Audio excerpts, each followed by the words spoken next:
ஔவையார் அவர்கள் ஒரு 4 வரிகளை சொல்லிட்டு இந்த 4 வரிகளும் 4 கோடி பெறும் அப்படின்னாங்க. அப்படி என்னடா அது 4 வரிகள் அப்படின்னு பார்க்க போகிறோம்.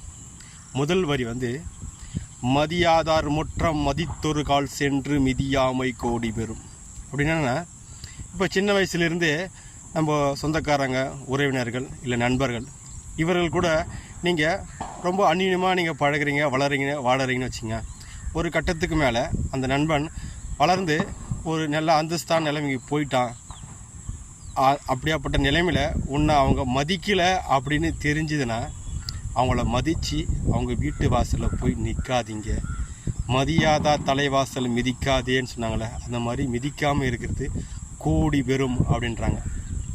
இரண்டாவதாக, உன்னீர் உன்னீர் என்று உபசரியார் தன் மனையில் உண்ணாமை கோடி பெறும்.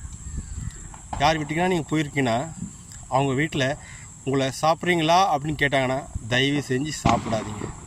ஏன்னா தமிழருடைய பண்பாடு, நாகரிகம், கலாச்சாரம் இதெல்லாம் பார்த்திங்கன்னா ஒருத்தருக்கு வீட்டுக்கு வந்தாங்கன்னா சாப்பிடுங்கன்னு சொல்லி உபசரிக்கணும்.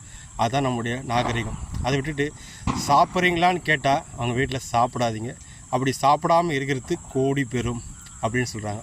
மூன்றாவதாக, கோடி கொடுப்பினம் குடிப்பிறந்தார் தம்முடனே கூடுதல் கோடி பெறும்.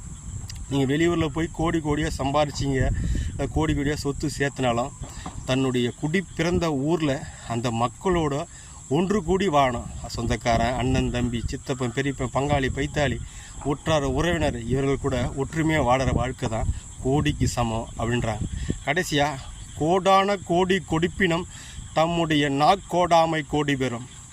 நீங்கள் என்னத்தான் கோடியாக உதவி செஞ்சாலும் செஞ்ச உதவியை எந்த நேரத்துலையும் சொல்லி காட்டக்கூடாது. நான் அந்த இடத்துல கோவிலுக்கு திருவிழாவுக்கு நான் இவ்வளோ கொடுத்துருக்கேன், நான் உன்னை படிக்க வச்சேன், நான் அவனுக்கு ஹாஸ்பிட்டலுக்கு செலவு பண்ணேன், நான் எல்லாம் இல்லை அப்படின்னு எக்காரந்த கொண்டும் செஞ்ச உதவியை எந்த இடத்துலையும் சொல்லி காட்டாமல் இருக்கிறது அது கோடி பெறும் அப்படின்னு சொல்கிறாங்க. நன்றி, வணக்கம்.